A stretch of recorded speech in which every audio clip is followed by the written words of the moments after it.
Nous prenons un ascenseur étriqué et grinçant pour nous rendre au 36e sous-sol. Je me racle la gorge dans cet appareil peu rassurant et sautille nerveusement sur mes talons pour patienter.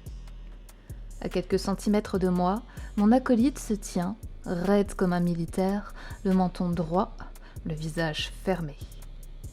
Je cherche quelque chose d'approprié à dire dans la circonstance. Et sinon, tu es mort comment, toi ? À cet instant, nous arrivons à destination et l'arrêt brusque de l'appareil me déstabilise. Je titube, écrasant le pied gigantesque de l'Afro-Américain qui grogne en me retenant par le bras. Sans répondre à ma question, il s'engage dans un couloir décrépit, au mur qui s'effrite. Une lampe sur 2 seulement est allumée ici. J'emboîte le pas à Kyle. Un panneau à demi effondré, devenu illisible, se balance doucement au plafond, menaçant de s'écrouler sur nos têtes. Le cliquetis d'un clavier me parvient résonnant dans le silence oppressant des lieux.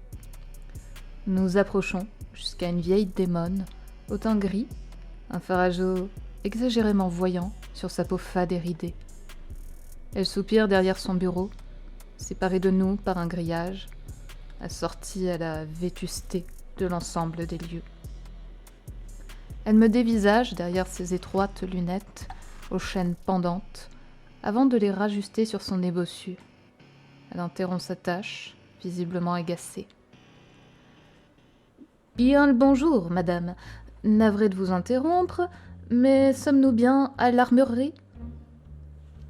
Elle pointe un écriteau à l'avant du bureau que je n'avais pas vu encore. Armurerie. « Vous savez lire, non ?» La voix stridente sonne comme la craie qui crisse sur un tableau noir et je serre les dents, tentant de rester poli malgré tout. Oui, pardonnez-moi, je n'avais point remarqué l'indication. Serait-il possible, je vous prie, d'emprunter quelques armes afin de nous équiper pour notre première mission ? Montrez-moi l'ordre des missions. Je fouille dans la précieuse pochette cartonnée. Ordre de mission... Exaspérée, la vieille grincheuse m'arrache la liasse de feuilles à travers les barreaux et commence à fouiller frénétiquement d'un œil expert. Elle marmonne. « Tobias, incapable de mettre un coup de tampon au bon endroit, c'est idiot. » Finalement, elle relève le nez et me regarde d'un air perçant. « Je regrette, mais votre ordre de mission est mal tamponné. Il est non conforme. Je me vois dans l'obligation de l'invalider et de vous refuser l'accès aux fournitures. » À moins que je ne m'abuse, je ressens une certaine satisfaction émanée de cette femme. Derrière moi, Kyle fait les 100 pas dans le couloir, complètement désintéressé par la situation. Il observe quelques brochures vantant les mérites de fusils d'assaut au design improbable. « Écoutez, il doit y avoir un malentendu. On vient à l'instant de me demander de descendre, nous fournir ici avec cette pochette. Je ne comprends pas. Il doit bien y avoir un papier ou quelque chose qui nous y autorise, non ?» Je prends mon ton le plus mielleux, accompagnant ma requête d'un sourire ravageur et d'un petit clin d'œil malicieux dont j'ai le secret. Elle replonge le nez dans les papiers et en extrait un CERFA 0669 étoiles. Attestation d'autorisation d'emprunt des armes démoniaques. Oui, vous pouvez aussi remplir ce formulaire en 2 exemplaires. Je me penche sur le guichet et saisis le stylo, qui ne fonctionne pas. Je le secoue, mais l'encre refuse de sortir. Restriction budgétaire, j'espère que vous avez le vôtre.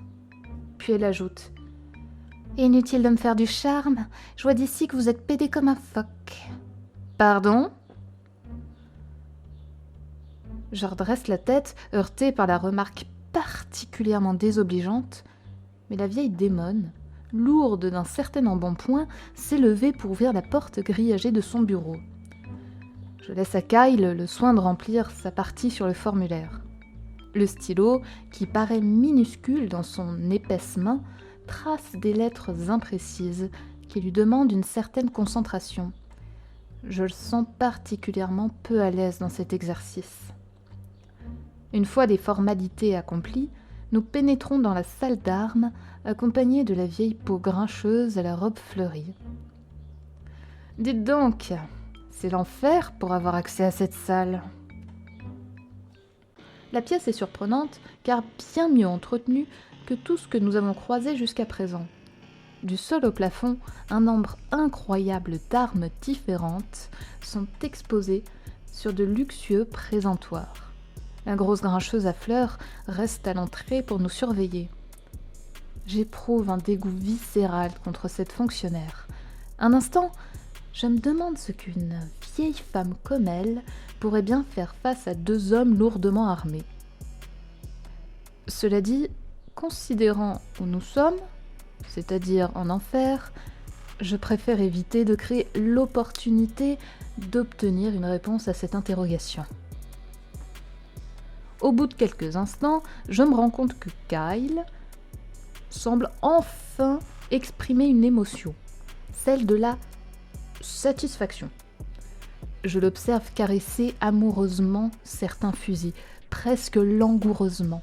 Il semble captivé par leur fonction. Personnellement, je ne m'intéresse pas du tout aux armes à feu. Je les ai toujours trouvées vulgaires et bruyantes. En vérité, je ne me suis même jamais battue. J'ai toujours rémunéré d'autres personnes pour le faire à ma place. 3, pas plus, nous signale la fonctionnaire depuis la porte d'entrée. Assez rapidement, Kyle opte pour un fusil et un gilet pare-balles. Il se tourne vers moi, alors que mes bras balancent, je me tiens au centre de la pièce sans bouger. Tu prends quoi, toi ? Oh, rien. Ça ira, je n'ai pas du tout envie de toucher à ça. C'est bien pour les types musclés dans ton genre. Il m'observe, relevant un sourcil dédaigneux, et hausse les épaules, en se tournant vers la sortie.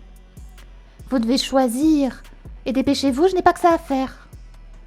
La vieille secrétaire démoniaque, les bras croisés, tape au sol de son pied potelé avec impatience. Je me demande si elle possède des sabots fourchus et vernis de rose dans ses escarpins. Kyle me tire de mes rêveries en me fourrant un objet froid et lourd dans la main. Je sursaute à ce contact inattendu. Prends au moins ça. Ce n'est pas difficile de s'en servir. Et je n'ai pas envie de faire le boulot tout seul. Je baisse les yeux sur le pistolet que je tiens du bout des doigts. De son côté, le grand Black a ajouté une énorme hache à sa panoplie. Nous sortons de la pièce, suivis par la vieille femme qui referme précipitamment la porte à clé dans un brouhaha de cliquetis et de grincements, puis rejoint son bureau avec empressement. Bien, encore quelques petites formalités, ce sera bon. Derrière la grille, elle nous tend à chacun une liasse de formulaires concernant la location, le port d'armes et tout un tas d'autorisations. Je remarque un spasme nerveux agiter le visage de mon partenaire et, par prévenance, je m'empresse de commencer la rédaction des formulaires pour nous deux. Je commence par les miens, puis, arrivant à la partie de Kyle, je m'arrête et me tourne vers lui. Je vais m'en occuper pour aller plus vite. Mais par contre, il me faut tes informations. Nom, prénom, date de naissance, date, lieu et circonstances du décès. Kyle, Cotton Slave. Comme ça se prononce. Le 11 août 1991. Je suis mort cette nuit, alors... Il devait être 3h du matin quand ces fils de pute de connards de sales chiens nous ont tiré dessus. On avait les armes. Ils devaient juste nous remettre l'argent sur les docks à pointe à la hache. Je commence à rédiger. 24 avril 2024, 3h du matin, règlement de compte, alarme à feu, pointe à la hache. Lorsque je redresse la tête, il a le t-shirt soulevé et il ausculte son torse. Mes yeux parcourent ses abdominaux dessinés sur sa peau sombre au léger duvet noir et crépus. Mon regard remonte jusqu'à son flanc. Un trou parfaitement rond le traverse de part en part, laissant passer le jour à travers son corps. Fascinée, je me baisse pour mieux observer. « Waouh, c'est dingue! Tu t'es fait tirer dessus !» C'est ce que je viens de dire, oui. Elle a dû perforer le poumon. J'approche la main, mais Kyle la frappe vivement en redescendant son t-shirt. Tu peux mater, mais pas touche. Je rends les formulaires à la fonctionnaire qui prend l'air désabusée. Elle ajuste ses lunettes et commence à parcourir chaque ligne, l'air suspicieux. J'ai l'impression d'être retournée en classe, dans l'un de ces internats prestigieux que j'ai fréquentés. Les professeurs y étaient souvent très permissifs, mais certains, vraiment vieille école, me foutaient la frousse. Avoir beaucoup d'argent permet deux choses. La première, c'est d'accéder aux meilleurs enseignements du pays, et la deuxième, d'acheter quiconque de statut inférieur grâce au chantage. Malheureusement, il restait toujours des enseignants incorruptibles, et cette fonctionnaire infernale me paraissait de la même trempe. À la fin de sa lecture, elle me scrute intensément les yeux plissés. « C'est bon, tout est en ordre, vous pouvez y aller. Bonne chance pour votre première mission. Faites en sorte que ce ne soit pas la dernière. »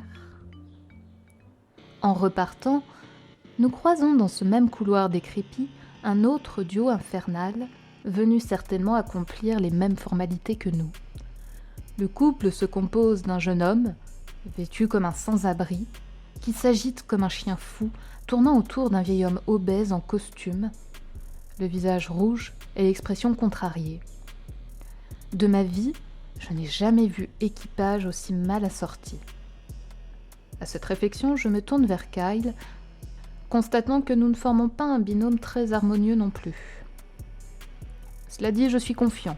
J'ai l'habitude de diriger des hommes de son genre. En général, ils n'ont pas beaucoup d'esprit et un peu d'argent ou de drogue suffisent à les garder à ma botte. Nous reprenons une nouvelle fois l'ascenseur brinque-ballant, cette fois-ci pour nous rendre à l'étage qui nous mènera vers le monde des vivants. Hier encore, nous appartenions à ce territoire, mais à présent, c'est d'une manière complètement étrangère que nous allons devoir l'arpenter. Je plante mes yeux dans le regard surnaturel, jaune et intense, de mon compagnon, le doigt suspendu au-dessus du gros bouton rouge. Prêt ? Prêt. De sa large main, il écrase la mienne et nous appuyons ensemble sur l'interrupteur.